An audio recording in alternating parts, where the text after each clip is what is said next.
ஆரம்ப காலகட்டங்கள், இந்த பண்டைய காலகட்டங்கள், இந்த ட்ரைபல் பீரியட் இதெல்லாம் பார்த்துக்கிட்டீங்க அப்படின்னா, மக்கள் வந்து எப்பயுமே கூட்டமா இருப்பாங்களாம். கூட்டமா இருக்கிறது அவங்களுடைய மிகப்பெரிய பலமே அப்படின்னு சொல்லுவாங்க. Human beings are meant to be social. Humans are actually social animal அப்படின்ட்டு நிறைய ஸ்டேட்மெண்ட் வந்து நம்ம பார்த்துருக்கோம். அனிமல்ஸ்னுடைய மிகப்பெரிய பலமே கூட்டமா வாழ்றது தான். அந்த டைம்ல பாக்குறீங்க அப்படின்னா எந்த ஒரு தனி மனிதனும் இவங்க என்ன நினைப்பாங்க, இவங்க ஏதாச்சும் நினைச்சிட்டாங்கன்னா என்ன பண்றது அப்படின்ட்டு எதை பத்தியுமே யோசிக்காம தனக்கு பிடிச்சத, தனக்கு தோன்றத பேசுறது, தனக்கு பிடிச்ச சாப்பாடை சாப்பிடுறது, தனக்கு பிடிச்ச வாழ்க்கையை அப்படியே வாழ்ந்துட்டு இருக்கிறது, தன்னோட கூட்டத்தோட சேர்ந்து அப்படியே வாழ்றது, அந்த மாதிரியே இருந்திருப்பாங்களாம். But over the period of time ஆக ஆக ஆக என்ன ஆச்சு அப்படின்னா, அந்த எவல்யூஷன் இதெல்லாம் வர வர வர என்ன ஆச்சு அப்படின்னா, மக்கள் வந்து தனித்தனி குடும்பங்கள், தனித்தனி ஜோன்ஸ் அப்படிங்கிற மாதிரி பிரிக்க ஆரம்பிச்சிட்டாங்க. அப்படியே நிறைய பிரிவினைகள் அப்படியே கொஞ்சம் கொஞ்சமா டிஃப்ரெண்ட் ஜோன்ஸ் வந்து ஆரம்பிச்சிருச்சு. இந்த ஜோன்ஸ் வர வர என்ன ஆகுது அப்படின்னா, நீங்க தனி நாங்க தனி, நீங்க வேற நாங்க வேற, அந்த மாதிரியான ஒரு ஸ்பிளிட்டிங் வந்துருச்சு. அதுக்கப்புறம் இன்னும் கொஞ்சம் காலகட்டங்கள் மாற மாற மாற இப்போ உள்ள பீரியட்ல எல்லாம் எப்படி இருக்கும் அப்படின்னா, நீ வேற நான் வேற, ஃபேமிலிக்குள்ளேயே வந்துருச்சு. அப்படிங்கும் போது நீ வேற நான் வேற, நீ தனி நான் தனி, என்னோட இன்ட்ரெஸ்ட் வேற உன்னோட இன்ட்ரெஸ்ட் வேற அப்படிங்கிறதுல வந்துருச்சு. அது இப்ப இந்த சோசியல் மீடியா இதெல்லாம் வரும்போது தன்னுடைய இன்ட்ரெஸ்டையும் தனக்கு பிடிச்ச மாதிரியான வாழ்க்கையும் வாழணும் அப்படின்னு நினைக்கும் போதே நிறைய கொஸ்டின்ஸ் வரும். என்ன மாதிரி கொஸ்டின்ஸ் வரும் அப்படின்னா, இந்த யூடியூப் சேனல் ஆரம்பிக்கலாமா, ஆரம்பிச்சா எதுவும் கிண்டல் பண்ணுவாங்களோ, கமெண்ட்ஸ் எக்கச்சக்கமா வருமே, நிறைய பேர் தேவையில்லாத ட்ராலிங்லாம் பண்ணுவாங்களே, என்ன பண்றது, இந்த வயசுல 50 வயசாயிடுச்சு, பேரம்பேத்தி எடுக்கிற வயசாயிடுச்சு, இப்போ போய் என்ன நைட்டி போட சொல்ற, போடா இப்போ போய் என்ன ஜாகிங் டிஷர்ட் அதெல்லாம் வேணாம் வேணாம், இந்த வயசுல நான் டான்ஸ் ஆடலாமா, ஏதாச்சும் கிண்டல் பண்ணுவாங்க, வேணவே வேணாம். பப்ளிக் ஸ்பீக்கிங்கா, ஐயோ கேமரா முன்னாடி பயம், செம பயம், அந்த பர்சன் நான் பேசலாமா, என்னை சுத்தி உள்ளவங்க ஏதாச்சும் சொன்னாங்க அப்படின்னா கிண்டல் பண்ணுவாங்க, எதுக்கு அவங்க வாயிலெல்லாம் விழுந்துக்கிட்டு, பேசவே வேணாமே. இந்த மாதிரியான கேள்விகள் நம்மளை சுத்தி இருந்துகிட்டே இருக்கும். பட் இத்தனை கேள்விகள், அடுத்தவங்க என்ன நினைப்பாங்க என்ன நினைப்பாங்க இதெல்லாம் தவிர்த்துட்டு என் வாழ்க்கையை நான் எப்பதான் வாழ்றது, எப்படிதான் வாழ்றது, அப்படி வாழ்றதுக்கு என்ன வழி? கரேஜ் டு பி டிஸ்லைக், இந்த புக்கை பத்தின ஒரு ரிவ்யூ தான் இப்ப பார்க்க போறோம். என்னங்க, ஒரு புக் படிக்கலாமா?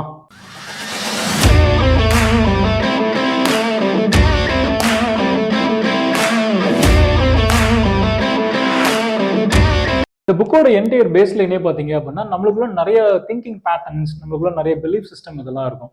சின்ன வயசுல இருந்து இப்போ வரைக்கும் பார்த்தீங்க அப்படின்னா நிறைய பிலீஃப் சிஸ்டம் இருக்கும். அந்த என்டையர் பிலீஃப் சிஸ்டத்தையும் உடைக்கிற மாதிரியான ஒரு புக்கு தான் இந்த கரேஜ் டு பி டிஸ்லைக். ஆக்சுவலாக வந்து இந்த பிலாசபி அப்படின்னு எடுத்துக்கிட்டோம் அப்படின்னா, சாக்ரட்டிஸ், பிளாட்டோ, சிக்மெண்ட் ஃப்ராய்டு, இவங்களுடைய பிலாசபிஸ், இவங்களுடைய சில பிரின்சிபல்ஸ்லாம் நம்ம படிச்சிருப்போம், எங்கேயாச்சும் கேள்விப்பட்டிருந்திருப்போம். ஆல்ஃபிரட் ஆட்லர் அப்படிங்கிற ஒரு பிலாசபரை பத்தி நிறைய விஷயங்கள் இன்னும் வெளிவராமே இருந்திருக்கு. அவருடைய கோர் பிரின்சிபல்ஸ்லாம் என்னென்ன, அவருடைய பிலாசபிக்கல் தாட்ஸ் என்னென்ன மாதிரி இருக்கு அப்படிங்கிற சொல்லக்கூடிய என்டையர் புக்கு தான் இந்த book courage to be disliked. ஆக்சுவலாக அந்த புக்கோட ஃபார்மேட் எப்படி இருக்கு அப்படின்னா, ஒரு யூத்துக்கும் ஒரு பிலாசபருக்கும் நடக்கிற ஒரு கான்வர்சேஷன் தான் அந்த புக்கு. இந்த புக்கை படிக்கும் போது எனக்கு எப்படி ஃபீல் ஆச்சு அப்படின்னா, எனக்கு சில கேள்விகள் வரும், அந்த கேள்விகளுக்கு பதில் கொடுக்குற மாதிரியான ஒரு விஷயம் தான் இந்த புக்கு அப்படிங்கிற மாதிரி எனக்கு தோணுச்சு. இந்த மாதிரிலாம் நடக்குமா அப்படின்னு கேட்கும் போது, இல்லை இது இப்படி பண்ணலாம், இதெல்லாம் இப்படி நீங்க சொல்ல முடியும், இதெல்லாம் கரெக்டே கிடையாது, இதெல்லாம் தப்பாச்சு அப்படிங்கிற மாதிரி, இல்லை இதுதான் கரெக்ட் அப்படின்னு இந்த பிலாசபர் வந்து பதில் சொல்ற மாதிரி இருக்கும். ஸோ ஆக்சுவலாக எப்படி டிசைன் பண்ணியிருக்காங்க அப்படின்னா, அந்த யூத் தான் இந்த ரீடர் அப்படிங்கிற மாதிரி டிசைன் பண்ணியிருக்காங்க இந்த புக்கை. ஸோ இவங்க ரெண்டு பேத்துக்குள்ள நடக்கிற கான்வர்சேஷன் தான். இவங்களோட கான்வர்சேஷனோட ஸ்டார்டிங் பாயிண்ட் எப்படி இருக்குது அப்படின்னா, லைஃப் இஸ் சோ சிம்பிள் அப்படின்ட்டு அந்த பிலாசபர் வந்து சொல்றாரு. இந்த ஸ்டூடெண்ட் வந்து கேள்வி கேட்கிறப்ப, இந்த யூத் வந்து கேள்வி கேட்கிறப்ப, நிறைய விஷயங்கள் உங்களுடைய பத்தி நிறைய கேள்விப்பட்டிருக்கேன், நிறைய விஷயங்கள் சொல்லியிருக்காங்க, ஆனா நீங்க லைஃப் இஸ் சோ சிம்பிள் அப்படிங்கிற அந்த ஒரு பாயிண்ட்ல நீங்க ரொம்ப சாலிடா நிக்கிறீங்க.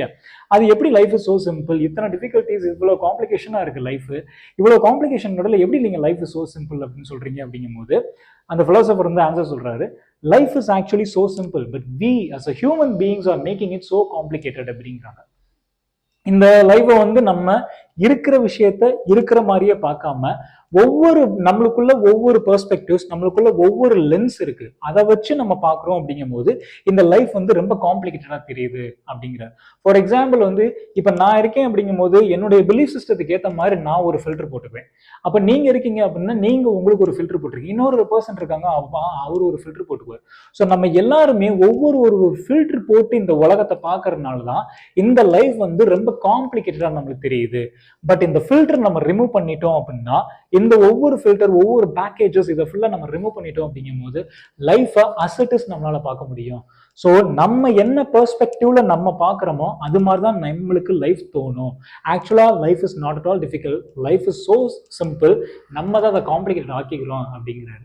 இதுக்கு ஒரு எக்ஸாம்பிள் நம்ம சொல்லணும் அப்படின்னா, ஒவ்வொரு விஷயம் ஒரு இனிஷியேட்டிவ் நம்ம ஸ்டார்ட் பண்றதுக்கு முன்னாடி, ஏதாச்சும் ஒரு இனிஷியேட்டிவ் ஸ்டார்ட் பண்றதுக்கு முன்னாடி பாத்தீங்க அப்படின்னா, நம்மள நிறைய பேர் இதை பண்ணியிருந்திருப்போம். இது இருந்தனால இதை நான் பண்ணல, என்னால எனக்கு ஒரு ஹேண்ட் ரைட்டிங் நல்லா இல்லை, அதனால எனக்கு மார்க் வரல, எனக்கு திக்கி திக்கி பேசுற விஷயங்கள் இருக்கு, அதனால நான் வந்து பப்ளிக் ஸ்பீக்கிங் ட்ரை பண்ணல, என்னுடைய தாட்ஸ் வந்து நான் ஏதாச்சும் ஒரு கமெண்ட் சொல்றேன் அப்படின்னா அதை மக்கள் ஏத்துக்குவாங்களா இல்லையான்னு எனக்கு தெரியல, அதனால நான் புக்கை பப்ளிஷ் பண்ணல, இது இருந்தனால இதை நான் பண்ணல. இதுக்கு பேர் தான் காஸ் அண்ட் எஃபெக்ட் அப்படிங்கிறது. இன்னொரு எக்ஸாம்பிளோட சொல்லணும் அப்படின்னா, ஒரு ஆத்தர் வந்து ஒரு புக்கை எழுதணும் அப்படிங்கிற ஒரு இன்ட்ரெஸ்ட் வந்து ரொம்ப நாளா இருந்துகிட்டே இருக்கு. அந்த ஆத்தருக்கு வந்து பாத்தீங்க அப்படின்னா ஒரு சொல்ற காரணங்கள்லாம், நான் புக்கு எழுதி யாரும் இது பண்ணாம போயிட்டாங்க அப்படின்னா என்னுடைய தாட்ஸை எப்படி அவங்க ஏத்துக்குவாங்க, இந்த ஜானர்ல எல்லாம் எழுதுனா புக்கு அக்செப்ட் ஆகுமா, அதனால வேணாம் அப்படின்ட்டு ஒரு காரணங்கள் வச்சுக்கிட்டே இருக்காரு, ஒரு எக்ஸ்கியூஸ் கொடுத்துக்கிட்டே இருக்காரு இந்த ஆத்தர். ஆக்சுவலா அவருக்கு என்ன ஒரு பயம் அப்படின்னா, நம்ம எழுதி யாராச்சும் ட்ரால் பண்ணிட்டா, யாராச்சும் நெகட்டிவ் கமெண்ட் நெகட்டிவ் ஃபீட்பேக் கொடுத்துட்டா அதை என்னால் அக்செப்ட் பண்ண முடியுமா, அதை அக்செப்ட் பண்ணிட்டேன் அப்படின்னா நான் அதுக்கப்புறம் புக்கே எழுதாம போயிடுவேன், அதுக்கு நான் இப்பயே எழுதாம இருந்துடலாம் அப்படின்ற அந்த ஒரு பயத்தினால, அந்த ஒரு ஃபியர்னால இந்த புக்கை எழுதாமே இந்த ஆத்தர் வந்து தள்ளி போட்டுக்கிட்டே போறார், போஸ்ட்போன் பண்ணிட்டே போறார் தன்னுடைய ஒவ்வொரு ட்ரீமையும். This is called cause and effect. ஆக்சுவலா என்ன அப்படின்னா, இந்த ஃபியரை நம்ம எடுத்துட்டோம் அப்படின்னாலே இந்த ஒரு விஷயத்த வந்து நீ பண்ண ஆரம்பிச்சிருவ அப்படிங்கிறது தான். இந்த காஸ் அண்ட் எஃபெக்ட் வந்து இப்போ ஆக்சுவலி வந்து இந்த சொல்ற விஷயங்கள்லாம் இதனால இதை நான் பண்ணலை, இதனால இதை பண்ண, ஆக்சுவலா இதனால இதை பண்ணலை அப்படிங்கிறது கிடையாது, இதை நீ உனக்கு பண்றதுக்கு இன்னும் உனக்கு ஸ்ட்ரென்த்தும் தைரியமும் கிடையாது, அதனால நீ எக்ஸ்கியூஸ் கொடுத்துக்கிட்டே இருக்க அப்படிங்கிறது தான். ஆக்சுவலா வந்து நீ அதை ஃபேஸ் பண்றதுக்கு, உன்னோட ஃபியரை ஃபேஸ் பண்றதுக்கு நீ ரெடியா இருந்த அப்படின்னா எந்த கமெண்ட்ஸ் வந்தாலும் எத்தனை நெகட்டிவ் கமெண்ட்ஸ் வந்தாலும் அது ஒரு மேட்டராகவே தெரியாது. ஸோ அதனால யூ நீட் டு ஸ்டார்ட் அப்படிங்கிறது தான். காஸ் அண்ட் எஃபெக்ட்ல வந்து இதனால இது பண்றதும் கிடையாது, இதை நீ பண்றது ரெடியா இருந்த அப்படின்னா இது ஒரு காரணமே கிடையாது. ஸோ எக்ஸ்கியூசஸ் கொடுத்துக்கிட்டு இருக்கிறதுனால தான் இதை நீ பண்ணாம இருக்கிற அப்படிங்கிறத சொல்றாரு. இன்னொரு ஒரு சின்ன எக்ஸாம்பிள் சொல்லணும் அப்படின்னா, நீ இந்த டைம்ல லைஃபை சேஞ்ச் பண்ணணும் அப்படின்னா இப்பயே உன்னால சேஞ்ச் பண்ண முடியும். என்ன எவ்வளவு பெரிய லைஃப் ஸ்டைலா இருந்தாலும் சரி, நீ ஒரு அந்த ஒரு ஆத்தர் எக்ஸாம்பிளே எடுத்துக்கணும், புக்கை பப்ளிஷ் பண்ணணும்னு நீ நினைக்கிற அப்படின்னா இந்த டைம்லயே உன்னால சேஞ்ச் பண்ணி மாற்ற முடியும். பட் யூ ஆர் ரெஸ்பான்சிபிள் அப்படிங்கிறார். அந்த ரெஸ்பான்சிபிலிட்டியை நம்ம தான் எடுக்கணும் அப்படிங்கிறாங்க. நம்மளுடைய லைஃப் ஸ்டைல் ஆகட்டும், இது வந்து எந்த ஒரு காரணமும் நான் இப்படி இருக்கேன் அப்படின்னா இந்த மாதிரியான ஒரு சர்க்கம்ஸ்டன்சஸ் என்னுடைய லைஃப் ஸ்டைல் இப்படி இருக்கு அப்படின்னா எங்க அப்பா அம்மா காரணங்கள் கிடையாது. நான் பாவர்ட்டியில இருக்கேன் அப்படின்னா எங்க அப்பா அம்மா சம்பாதிக்காம இருந்தாங்க அதனால நான் பாவர்ட்டியில இருக்கேன் அப்படி காரணம் கிடையாது. You can change your life immediately, இப்பவே உன்னால மாற்ற முடியும். உங்க அப்பா அம்மா காரணத்தினால நீ இப்படி இல்லை, நீ மாறாம இருக்கிறதுனாலதான் நீ இப்படி இருக்க அப்படிங்கிறாரு. இதே இது நீ ரெஸ்பான்சிபிள் எடுத்து எடுத்து நீ மாறணும், நீ முயற்சி பண்ணி உன் லைஃப் ஸ்டைலை மாத்தின அப்படின்னா யூ கேன் பி ரிச் அப்படின்ட்டு அழகா சொல்லு. இந்த இடத்துல நம்மளுக்கு எல்லாத்துக்குமே ஒரு கண்டிப்பா ஒரு கேள்வி வந்திருக்கும், என் லைஃப்ல நான் தான் ரெஸ்பான்சிபிள் அப்படிங்கிற அப்படின்னு பார்த்தா அப்படின்னா, நான் சின்ன வயசுல இருந்து இப்போ வரைக்கும் பார்த்தா அப்படின்னா நிறைய விஷயங்கள் அவமானப்பட்டிருக்கேன், நிறைய கோத்ரூ பண்ணி வந்திருக்கேன். அப்போ அதுக்கு யாருக்குமே அடுத்தவங்க ஒரு ரெஸ்பான்சிபிள் கிடையாது, நான் தான் ரெஸ்பான்சிபிளா. என்ன நிறைய பேர் கிண்டல் பண்ணியிருந்திருக்காங்க, நிறைய பேர் என்னை ஏமாத்திருந்திருக்காங்க, இதெல்லாம் அவங்களுடைய தப்பு தானே, எப்படி இதெல்லாம் என்னுடைய தப்பு நீ ஈஸியாக சொல்லிட முடியும் அப்படின்ற கேள்வி கண்டிப்பா எல்லாத்துக்குமே வந்திருக்கும். அந்த டைம்ல தான் அந்த பிலாசபர் என்ன சொல்றாரு அப்படின்னா, இன்டர்பர்சனல் ரிலேஷன்ஷிப் அப்படிங்கிற ஒரு டேர்ம் கொண்டு வராரு. இன்டர்பர்சனல் ரிலேஷன்ஷிப் இது எல்லாமே பார்த்தீங்க அப்படின்னா இன்டர்பர்சனல் ரிலேஷன்ஷிப் ப்ராப்ளம் அப்படிங்கிறது என்ன அப்படின்னா, இது அடுத்தவங்களுக்கும் உனக்கும் நடக்கக்கூடிய பிரச்சனை கிடையாது, உனக்கும் நடக்கக்கூடியது. It's actually you versus you தான். நீ அடுத்தவங்களுக்கும் உனக்கும் நடக்கக்கூடிய பிரச்சனை இதுக்கெல்லாம் அவங்க தான் காரணம் அப்படின்னா you just actually blaming the others to escape from your reality அப்படிங்கிறதான். அவங்க மேல பிளேம் போட்டுட்டு அப்படின்னா அப்ப நான் இல்லை, அப்பாட நம்ம கிடையாது அப்படிங்கிற அந்த ஒரு ரியாலிட்டில இருந்து எஸ்கேப் ஆகிறதுக்காக நீ அடுத்தவங்களை பிளேம் பண்ற அப்படிங்கிற மாதிரி. இந்த மாதிரி நீ ஒவ்வொரு தடவையும் பிளேம் பண்ணும்போது actually you are entering into your own cocoon அப்படிங்கிற உனக்குன்னா அந்த க்ளோஸ் ஸ்பேஸ் இருக்கும், அதுக்குள்ள போய் நீ அமைதியாக அப்படியே உட்காந்துக்கிறது, இந்த ரியாலிட்டியை ஃபுல்லா ஃபேஸ் பண்றதுக்கு பயப்படுறது. இந்த பயம்தான் அடுத்தவங்களை பிளேம் பண்ணிக்கிட்டே இருக்க அப்படின்னு ஈஸியா சொல்றாரு. ஈஸியா சொல்ல உண்மையிலேயே அதுதான். ஆக்சுவலா இந்த நம்மளுடைய ஓன் ஸ்பேஸ்ல இருந்து வெளியில வந்து அந்த பயத்தை நம்ம போக்கிட்டோம் அப்படின்னாலே அடுத்தவங்க யாருமே ரெஸ்பான்சிபிள் கிடையாது, நான் தான் ரெஸ்பான்சிபிள் அப்படிங்கிற ஒரு ஹார்ட் ட்ரூத்தை நம்மளால ஈஸியா அக்செப்ட் பண்ண முடியும் அப்படிங்கிறாரு. இன்னொன்று வந்து ஒவ்வொரு தடையுமே நம்ம ஒவ்வொரு லைஃப்லையுமே நம்மளுடைய லைஃப்ல ஒவ்வொரு சர்க்கம்ஸ்டன்சஸ்லையுமே பார்த்தீங்க அப்படின்னா இந்த ஸ்டேஜ்ல இருந்து இங்க இருந்து இங்க அப்படின்ட்டு இந்த ஒரு காம்படிஷன் மோடுக்குள்ளேயே நம்ம சுத்திட்டு இருப்போம். நம்மளுடைய ஒரிஜினல் லைஃபோட பர்பஸ் என்னன்னே தெரியாம பாத்தீங்க அப்படின்னா இந்த காம்படிஷன் மோடுக்குள்ளேயே இதனால என்ன அப்படின்னா அடுத்த பர்சனை சாட்டிஸ்ஃபை பண்ணிக்கிட்டே இருக்கணும் அப்படிங்கிற ஒரு விஷயம். ஒவ்வொரு தடவையும் பார்த்தீங்க அப்படின்னா எங்கள் அப்பா அம்மாவை சந்தோஷப்படுத்தணும், என்னுடைய எம்ப்ளாயரை நான் சந்தோஷப்படுத்தணும், என்னுடைய பிஸ்னஸ் பார்ட்னரை நான் சந்தோஷப்படுத்தணும், என்னுடைய லைஃப் பார்ட்னரை நான் சந்தோஷப்படுத்தணும். ஸோ ஆக்சுவலி அவர் என்ன ரன்னிங் என்ன காம்படிஷன் மோட். நீ இந்த காம்படிஷன் மோட்ல போக போக போக actually you are comparing yourself with others. அடுத்தவங்களோட கம்பேர் பண்ணிட்டு இருக்க உன் லைஃபை.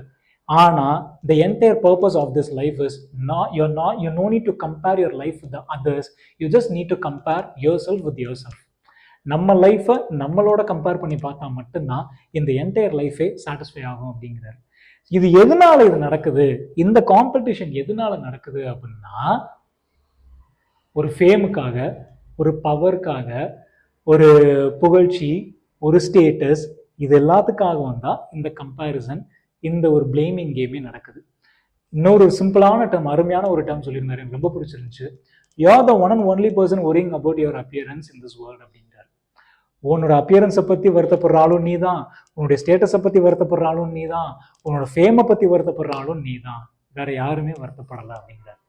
நிறைய விஷயங்கள் பார்த்துருப்பீங்க நம்மளோட இந்த பப்ளிக் பிளேசஸ் இதெல்லாம் பார்த்தீங்க அப்படின்னா, சில பேர் வந்து தட்டி கீழே எங்கேயாச்சும் விழுந்துட்டாங்க, அது ஏதாச்சும் கீழே தட்டி விட்டாங்க அப்படின்னா ஓகே ஓகே ஓகே யாரும் பார்க்கல அப்படிங்கிற மாதிரியான ஒரு இமேஜினேஷன்ல இருந்திருப்பாங்க. அவங்களுக்குள்ள என்ன இமேஜினேஷன் நடக்கும் அப்படின்னா, யாரும் பார்த்துட்டாங்களோ, நம்மளை பற்றி சிரிச்சிருவாங்களோ, நம்மளை ஒரு மாதிரி இலக்காரமாக நினச்சிருவாங்களோ அப்படிங்கிற அந்த ஒரு இமேஜினேஷன்லேயே ஓகே ஓகே அப்படின்ட்டு நெக்ஸ்ட் டாபிக் உடைய போக ஆரம்பிச்சிருவாங்க.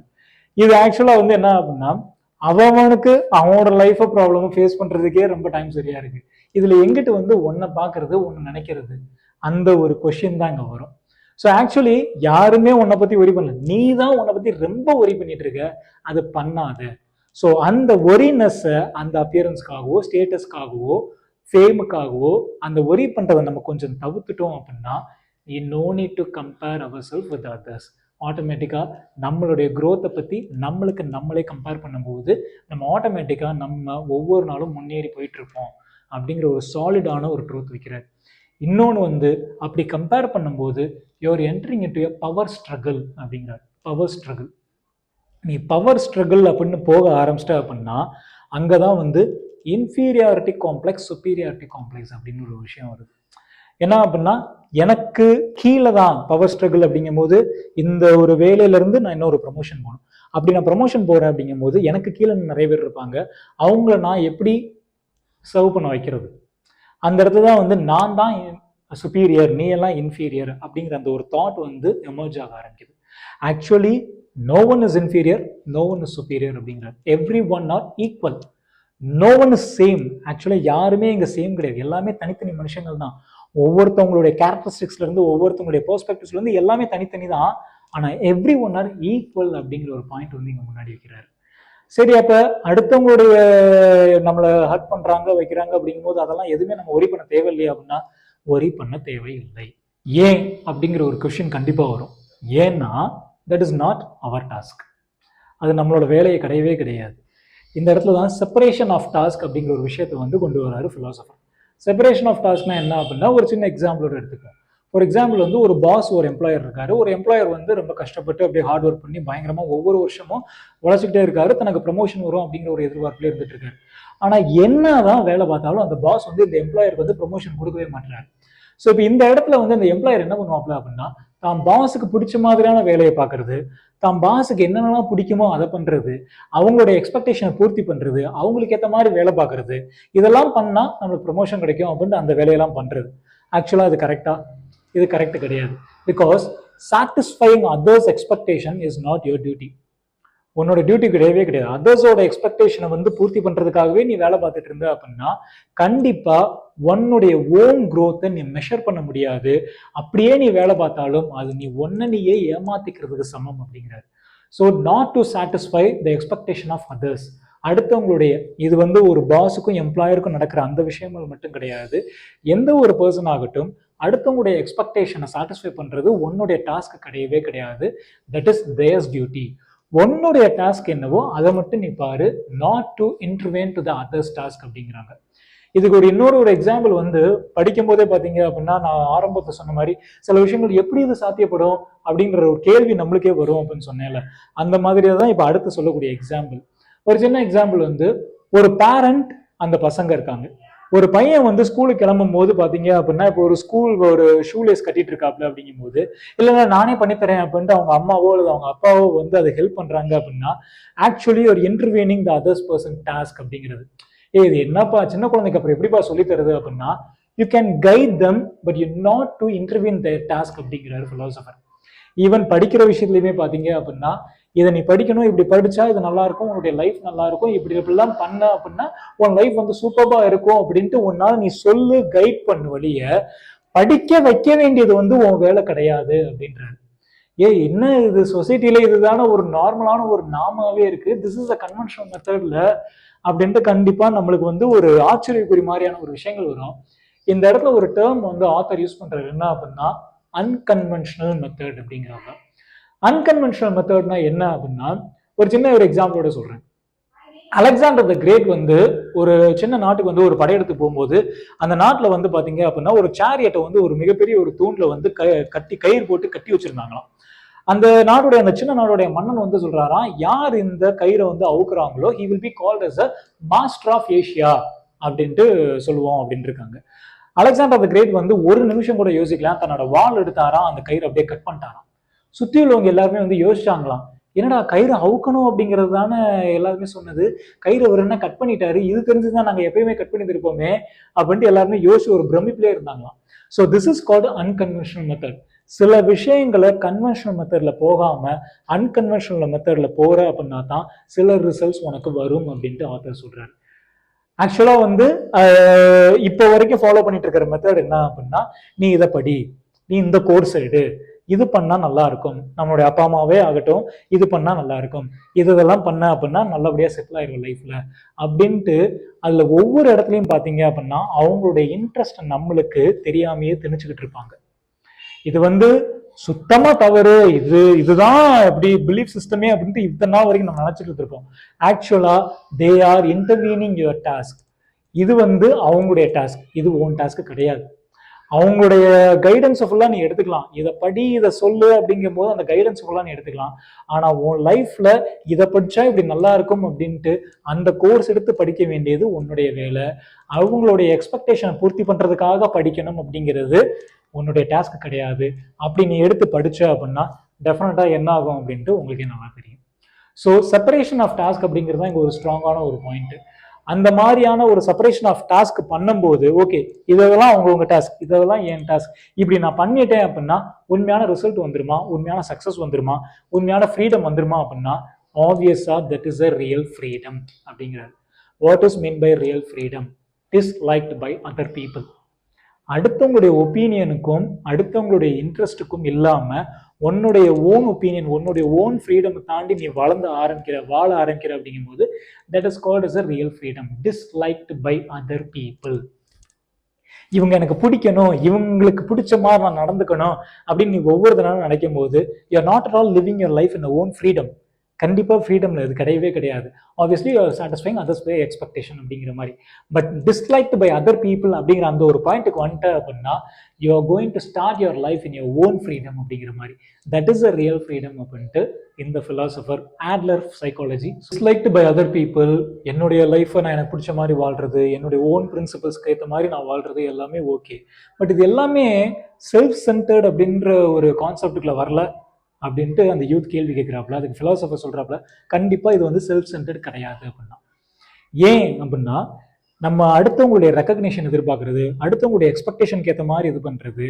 இப்போ இது ரெக்கக்னிஷன் கிடைச்சிருச்சு அப்படின்னா நம்மளுக்கு நல்ல பேர் கிடைக்கும், பாஸ்ட இருந்து இந்த மாதிரி வேலை பார்த்தோம் அப்படின்னா எனக்கு ப்ரமோஷன் கிடைக்கும், இவங்களோட எக்ஸ்பெக்டேஷன்ஸை பூர்த்தி பண்ணோம் அப்படின்னா நல்லவன் அப்படிங்கிற பேர் கிடைக்கும். ஆக்சுவலா இது எல்லாத்தையுமே நீ உன்னை பத்தியே யோசிச்சுட்டு இருக்கேல, இதுதான் செல்ஃப் சென்டர்ட் அப்படிங்கிறாரு.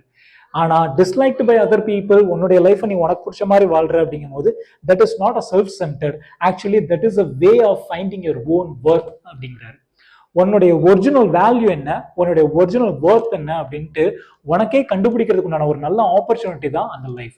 அப்படின்னு நம்ம கண்டுபிடிச்சிட்டோம், நம்மளுடைய லைஃப் வேல்யூவையும் ஒர்த்தையும் கண்டுபிடிச்சிட்டோம் அப்படின்னா automatically we tend to think that இந்த லார்ஜர் கம்யூனிட்டிக்கு என்னால என்ன கொடுக்க முடியும் அப்படின்ட்டு ஒரு தாட் வர ஆரம்பிச்சிருமா.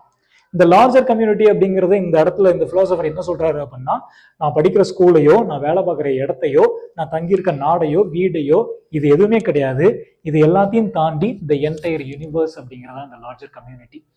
மரங்களாகட்டும், மிருகங்களாகட்டும், இந்த என்டையர் யூனிவர்ஸ் தான் இந்த லார்ஜர் கம்யூனிட்டிக்கு என்னால என்ன ஒர்க் கொடுக்க முடியும், என்னால என்ன வேல்யூ ஆட் பண்ண முடியும் அப்படிங்கிறது தான். ஏன் அப்படின்னா இந்த இடத்துல கிவிங் அப்படிங்கிற அந்த கான்செப்ட் வருது. பட் இதுக்கு முன்னாடி எல்லாத்துலயுமே பாத்தீங்க அப்படின்னா அடுத்தவங்களுடைய சாட்டிஸ்பாக்சனை பூர்த்தி பண்றது, அவங்களுடைய எக்ஸ்பெக்டேஷனுக்கு ஏற்ற மாதிரி நடக்கிறது, அந்த ப்ரொமோஷனை எதிர்பார்க்கறது, அடுத்தவங்க என்ன நினைப்பாங்க அப்படின்னு இது பண்றது, இதெல்லாமே பாத்தீங்க அப்படின்னா யோர் இந்த மைண்ட் செட் ஆஃப் கெட்டிங். அடுத்தவங்க நம்ம பாராட்டணும், வாங்கணும் அப்படிங்கிற அந்த கெட்டிங்லேயே இருக்கு. So now if you start to own your அந்த உன்னுடைய ஓன் ஒர்த் என்ன அப்படின்ட்டு உனக்கு தெரிய ஆரம்பிச்சிருச்சு அப்படின்னா you will be in the mindset of giving rather than getting. It is not what I am going to contribute rather than what I am going to receive அப்படிங்கிறது தான். கொடுக்கறது தானே நிறைய விஷயங்களே இருக்கு, கொடுக்கறது தானே அன்பே இருக்கு. ஸோ அப்படி கொடுக்க கொடுக்க ஆரம்பிக்கிற அப்படிங்கும் போது உனக்கு இது ஃபுல்ஃபில் ஆக ஆரம்பிக்கும் அப்படின்னு சொல்றாரு. அந்த மாதிரி நீ கொடுக்க ஆரம்பிச்சிட்ட, உன்னுடைய ஓன் ஒர்த், உன்னோட ரியல் வேல்யூ உனக்கு தெரிய ஆரம்பிச்சிருச்சு அப்படின்னா you will start to live this life here and now அப்படிங்கிறார் ஆத்தர். ஹியர் அண்ட் நவ் அப்படிங்கும் போது நீ இந்த நிமிஷம் இந்த ப்ரெசென்ட்ல நீ ஃபோக்கஸ் பண்ண ஆரம்பிச்சிருவ. உன்னுடைய பாஸ்ட்டை பத்தியும் ஒரி பண்ண மாட்டேன், உன்னோட ஃபியூச்சரை பத்தி நீ நினைக்க மாட்டேன். அப்ப ஆட்டோமேட்டிக்கா இந்த காம்படிஷன் அப்படிங்கிற சர்க்கிள்குள்ள நீ வரவே மாட்டேன் அப்படிங்கிறார். ஏன்னா காம்படிஷன் அப்படிங்கும் போது வின் ஆர் லூஸ் அப்படிங்கிறது வருது, எனிமீஸ் அப்படிங்கிறது வருது. பட் ஆனா இது எல்லாத்தையுமே தவிர்த்துட்டு இந்த பி பிரசன்ட் அப்படிங்கிறது வரும்போது வின் வின் அப்படிங்கிற சுச்சுவேஷன் வரும். எல்லாத்தையுமே வந்து ஃப்ரெண்ட்ஷிப் அப்படிங்கிற அந்த ஒரு டேர்ம்ல பார்க்க ஆரம்பிப்பேன், யாரையும் எனிமீஸா பார்க்க மாட்டேன். அப்ப எல்லாத்தோடையும் பீஸ்ஃபுல்லான ஒரு லைஃபை வாழணும் அப்படிங்கிற அந்த ஒரு கேட்டகரியில வந்துருவேன். இப்படி வந்துட்டு அப்படிங்கும் போது ஆட்டோமேட்டிக்கா என்ன ஆகும் அப்படின்னா பவர் கேம் அப்படிங்கிற அந்த கான்செப்ட்குள்ள என்ட்ரே ஆக மாட்டோம். சாட்டிஸ்பாக்சனான ஒரு லைஃபை லீட் பண்ணிட்டு போயிட்டே இருக்கலாம் அப்படிங்கிற மாதிரியான ஒரு வருவோம். Each and every moment is a bliss அப்படிங்கிற அந்த ஒரு கான்செப்ட்ல வரும்போது life is a simple way, life is so simple அப்படிங்கிற ஒரு இது வந்துடும். ஸோ இந்த லைஃப் இஸ் சோ சிம்பிள் அப்படிங்கிற அந்த ஒரு கொஸ்டின்ல ஆரம்பிச்சு இந்த லைஃப் இஸ் சோ சிம்பிள் அப்படிங்கிற இந்த ஒரு என் பாயிண்ட்டுக்குள்ள அந்த பிலாசபர் வராரு. ஸோ இந்த ஒரு என்டையர் ஒரு சர்க்கிள் தான் இந்த ஒரு புக்கே. ஆக்சுவலாக அந்த புக்கோட ஸ்டார்டிங்ல பார்த்தீங்க அப்படின்னா ஒரு அருமையான ஒரு ஸ்டேட்மெண்ட் சொல்லியிருந்திருப்பாங்க. We can make the horse to come near the water. ஆனால் அந்த தண்ணியை குடிக்கிறதும் குடிக்காம இருக்கிறதும் அந்த ஹார்ஸோட வேலை தான் அப்படிங்கிறது தான் செப்பரேஷன் ஆஃப் டாஸ்க். ஸோ இந்த புக்ல எல்லா கான்செப்ட்ஸையும் வந்து இந்த ஆத்தர் இந்த பிலாசபர் வந்து அதிகமாக சொல்லிட்டாங்க. ஆனால் இந்த என்டையர் பிலாசபி, இந்த என்டையர் பிரின்சிபிள்ஸை நம்ம லைஃப்ல எடுத்துட்டு எக்ஸிக்யூட் பண்றதும் பண்ணாம இருக்கிறதும் யாருடைய வேலை அப்படின்னா நம்மளுடைய வேலை தான். ஸோ இந்த புக்கை ரொம்ப ரொம்ப ரொம்ப ஸ்ட்ராங்காக நான் ரெக்கமெண்ட் பண்ணுவேன். கரேஜ் டு பி டிஸ்லைக்ட் அப்படிங்கிற இந்த புக்கை வந்து தயவு செஞ்சு வாங்கி படிங்க. படிச்சுட்டு எப்படி இருந்துச்சு அப்படிங்கிறத சொல்லுங்க. என்ன பிரின்சிபல்ஸை நீங்க எடுத்து எக்ஸிக்யூட் பண்ண ஆரம்பிச்சிருக்கீங்க அப்படிங்கிறதையும் கமெண்ட்ல மென்ஷன் பண்ணுங்க. அண்ட் நிறைய பேர் வந்து ஃபாலோ பண்ணிட்டு இருக்கீங்க, நிறைய நல்ல நல்ல கமெண்ட்ஸ் கொடுத்துருக்கீங்க. அடுத்து என்ன புக் படிக்கலாம் அப்படிங்கிறதையும் கமெண்ட் செக்ஷன்ல போடுங்க. ஸோ நிறைய சப்ஸ்கிரைப் பண்ணிட்டு இருக்கீங்க. ஸோ ஒவ்வொரு சப்ஸ்கிரைபர்ஸ்க்கும் மனமார்ந்த நன்றி. Thank you so much for all the subscribers. Thank you so much for all the people who are commenting in my page. என்ன புக் படிக்கலாம் அப்படிங்கிறத கமெண்ட் செக்ஷன்ல பண்ணுங்க. பண்ணிட்டு அதுக்கப்புறம் என்ன புக் படிக்கலாம் அப்படிங்கிறத நெக்ஸ்ட் ஒரு வீடியோவில் மீட் பண்ணுவோம்.